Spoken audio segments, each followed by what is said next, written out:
Assalaamu calaykum waraxmatullaahi wabarakaatuh. Kusoo dhawaada janaalka Dr. Xalana Care aad ugu barataan markasta inaad ka dhageysataan ama aad ka daawataan casharada kala duwan ee barashada caafimaadka sida barashada daawada ee farmakolojiga. Caawa waxaan ka hadlaynaa baristamool dadka maxay ka fahansan yihiin. Sidoo kale baristamool waxaa loo yaqaanaa acetaminophen ayaa loo yaqaanaa. Daawadan waxay ku timaadaa lambar 1 tablet kaniiniyaal, lambar 2 syrup sharoobo, lambar 3 injection cirbad, lambar 4 supposito oo ah suppository. Indication maxaa la dhahaa daawadan waxaa loo isticmaalaa in lagu yareeyo xanuunka sida lambar 1 been xanuun ah, lambar 2 qandho oo ah fever.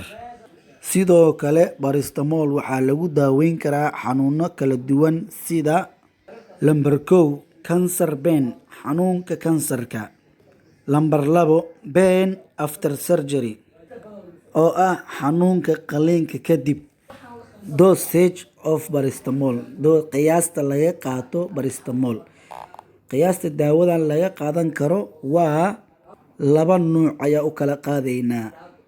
Lambar 1 child oo ah caruur, lambar 2 adult oo ah qof weyn.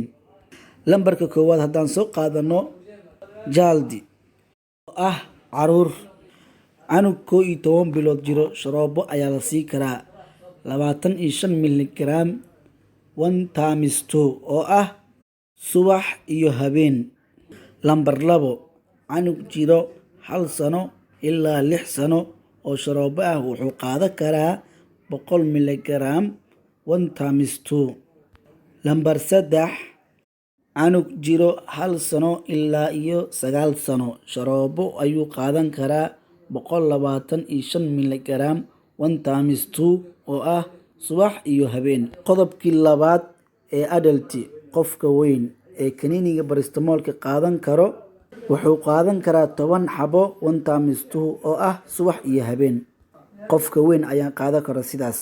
Side effect dhibaatooyinka laga dhaxli karo daawadan baristamoolka ah waxaa ka mid ah lambar 1 nausea lalabo, lambar 2 vomiting matag, lambar 3 loss of appetite cuntada oo istaagto, lambar 4 stomach pain calool xanuun, lambar 5 change in the urine kaadida oo isbedesho.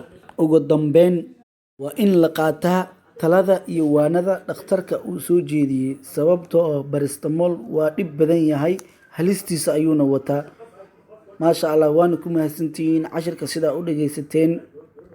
Fadlan ha ilaabinaha inaad saarto subscribe si aad u hesho muuqaalo kala duwan ama ay ku helaan asxaabtaada ay ku xiran yihiin barashada caafimaadka daawada ee farmakolojiga.